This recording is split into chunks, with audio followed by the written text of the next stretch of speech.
This little post right here has caused a total internet meltdown the last several weeks. And you could see it was done by Smash JT, of all people, who said, I asked ChatGPT to make her beautiful. Holy shit. Maybe this is all studios need to start doing if they want sales. And you could see the original design for Intergalactic's female protagonist, voiced by Tati Gabrielle, on the left, with her ever so nice little shaped bald head, with a new AI redesign, look close to Sydney Sweeney. This triggered the internet. It broke them immensely, guys. And of course, it's because Smash JT is behind it. And the typical players came out, started showing their derangement, started making their little tweets about him and his wife and everything. But I want to ask, why are AI images breaking the internet, guys? It's not leaks, it's not trailers, it's not announcements, it's AI redesigns of characters. Some that I would say are a little bit more masculine because of certain things in the gaming industry. They want to protect their narrative. You can't have too hot or attractive of a female. Nope, we can't have that. The Gooners must not get what they want, guys. Somehow these quick 30-second AI glow ups are triggering bigger meltdowns than half the drama in gaming this year. As JT posted this AI redesign of Tati Gabrielle's character, the timeline instantly erupted. I remember seeing this and I said, oh shit, here we go again. Like GTA San Andreas, guys. For the record, Tati Gabrielle, I would say she kind of dresses nice. She's unique, expressive, and very feminine. She dolls up, but for whatever reason, the design of character that Naughty Dog chose for her is intentionally styled to appear harsh, hyper masculine, clearly a creative choice. And whether you love or hate that decision, here's the point: gamers reacting to design choices, and the wokies don't want to hear this, so I'm going to go ahead and go full.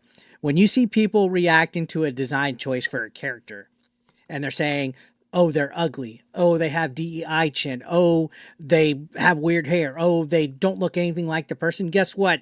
Complaining about character designs, especially from gamers reacting to it, it's not toxic. Okay, it's perfectly normal. Redesigns get millions of views because people care about the aesthetics of characters. It's part of marketing, it's part of immersion in a game. It's part of why games like Stellar Blade and Marvel Rivals absolutely print engagement. And above all, that cash fucking money. Okay, if your character looks intentionally unappealing, gamers will notice. And yes, they will talk about it. But oh, we can't have that. We can't have gamers talk about it at all, guys.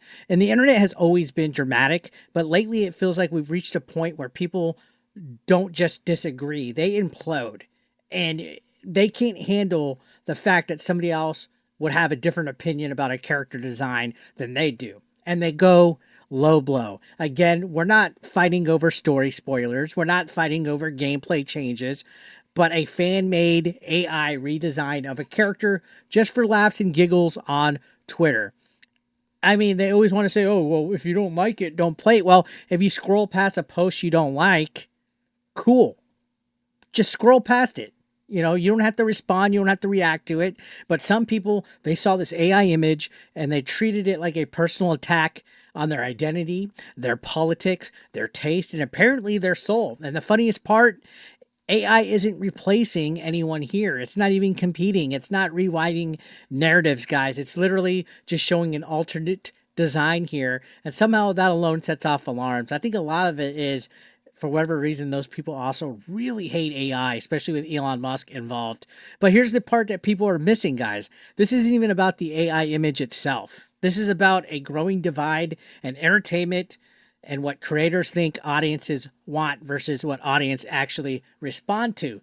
They think you want this, guys. They think you want Tati Gabrielle to be this bald, hyper masculine character. And you can see again in the comments, Hansa says, you need to find yourself a girl mate. And Smash has been absolutely felting people by showing the account location. This is in Turkey. Okay, get out of here, you cuck. And then you got people posting bro with his face, and again, Chile. Somebody else that's not even from the United States.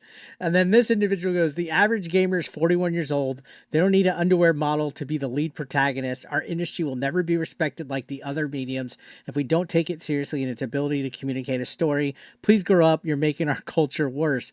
Again, an Australian cuck right here.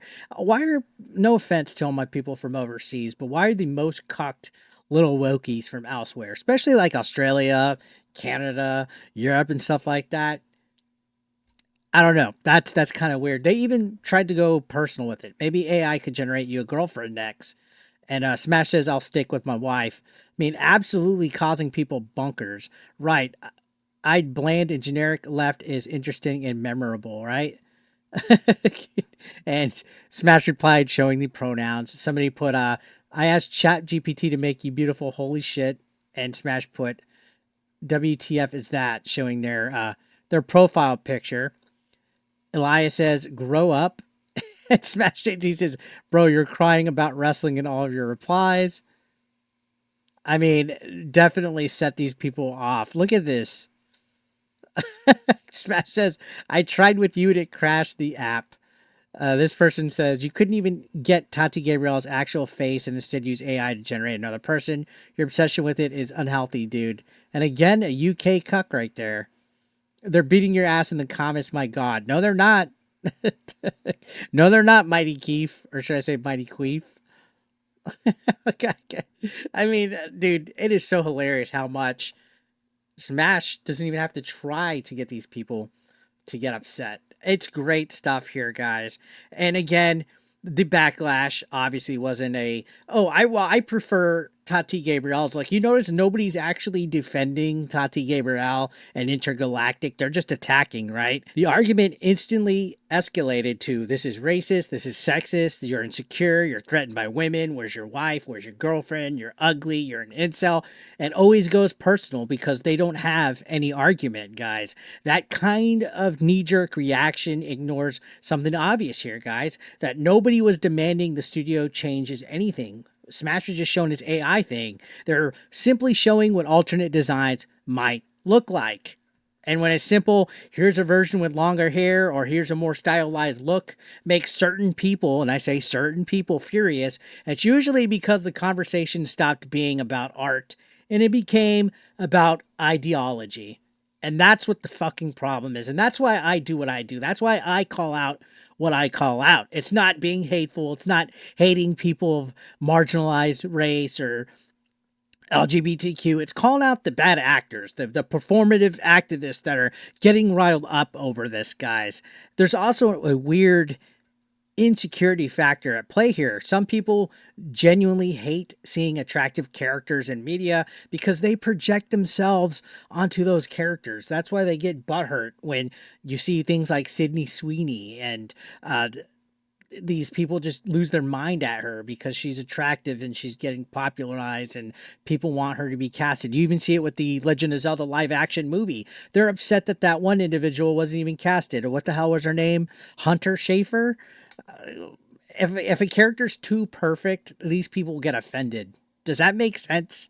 If a character's too rugged or stylized, they get offended. Where's the logic in this? If a character's too sexy, somehow that's political, guys. If a character isn't sexy enough, that's also political. It's exhausting. Make up a mind. Make up your mind. Pick a fucking lane, guys. And then he also continued on with some more redesigns, and it was great. So now we have Doom the Dark Ages, Tyra, and the argument's hilarious here, guys. People are like, oh, she wouldn't have long hair. She wouldn't have makeup in this universe. Right, guys, because the thing that breaks your immersion in a world full of demons, hell priests, cosmic entities, literal dimensional warfare is an attractive woman. That's where you stop it. Right? That breaks the immersion of Doom the Dark Ages for you. This whole realism argument collapses instantly because it's not about realism at all, guys. It's about control over what's allowed to be considered beautiful. They literally hate that. I don't know why. It's so weird. It's almost borderline autistic at this point. Smash continued with more characters because he knows he has them hook, line, and sinker, guys. This is great. Bravo on the trolling and the engagement farming. He chose Abby from The Last of Us Part 2, who is a very controversial character in gaming. But yeah, they got the AI treatment, and the same cycle repeated here, guys. He posts the redesign, the internet melts. People pretend it's about realism or lore accuracy, while others are arguing that's about anti woke propaganda. Meanwhile, people are just like, oh, cool, she looks hot.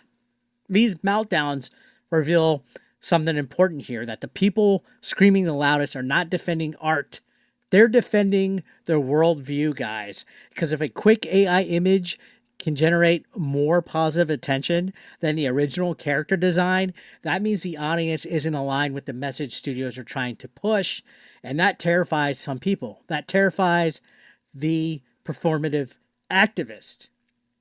They have to be offended. They have to find something to be upset about, guys. That's how they operate. And he just continued. We got, the Ghost of Yote right here saying maybe studios need to start doing this if they want sales and avoid layoffs. Gamers want characters that look appealing, guys. They want characters that fit the tone, make sense in whatever world of the game they're playing. Games that have interesting characters always do well. But for whatever reason, they want these neutral, bland, almost borderline NPC character designs that are barely marketable, and they're just not what gamers resonate with, guys. They want the characters to look like someone that you would want to see in a game trailer. Okay. These redesigns aren't about forcing studios to change. They're about fans expressing their preferences, something that should be completely normal, but we're not allowed to have preferences anymore. If a simple AI mock-up outperforms the studio's design, that's not the fans' fault. Okay. That's a feedback loop that studios should absolutely pay attention to. That's not the fans' fault. It's not. If Hollywood and gaming keep ignoring what audience respond to, these conflicts are only going to get louder. We're going to start seeing more AI art out there, guys. And we got Lara Croft right here. Lara Croft from Tomb Raider. And Smash also says 3 months of layoffs in the past 2 years, 4 in the past 5 years so far, from one of the once most popular gaming franchises in gaming history, TikTok Crystal Dynamics, Tomb Raiders, a walking wokey corpse of Lara Croft. Yeah, he's absolutely right. What have they done to my boy? Or should I say girl in this instance? They have definitely been fucking up Lara Croft as of late, especially the Netflix adaptations, things like that. And I mean, people are just responding to this like nuts. Look at this guy. He said, I'm all for sexiness in media, but not a needy, fragile weirdo where fictional characters have to be hyper attractive for me to purchase.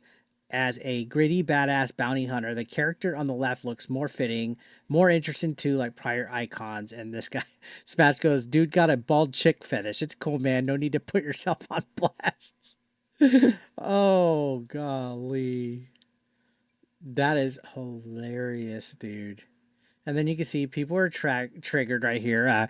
That might be your problem. Perhaps your wife or partner isn't giving it to you, or you've been emasculated your whole life. Hence, feel a need to treat females in games like pseudo dating sims, gooning material, and get fragile and secure when you can't get your kicks off.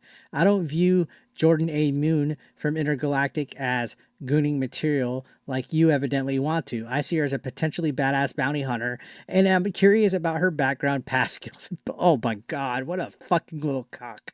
I'd imagine most non-emasculated and socially adept people view fictional characters for the characters and people they are, not just what eye candy they can offer. And Smash says, my guy, your post is legit the biggest cell phone I've seen on the internet. Doubling down and coming at my wife as your follow-up. I'm not even mad. I'm impressed. Oh, goodness, man. These people. Anyways, I'm going to leave it there, guys. There's plenty more on his Twitter account. It's great. Let me know your thoughts down below. Are AI redesigns harmless fan art, or do they hold a mirror up to a much bigger problem in modern entertainment? Let me know down below. Like, dislike, subscribe, and I'll see you in the next video. Have a good one.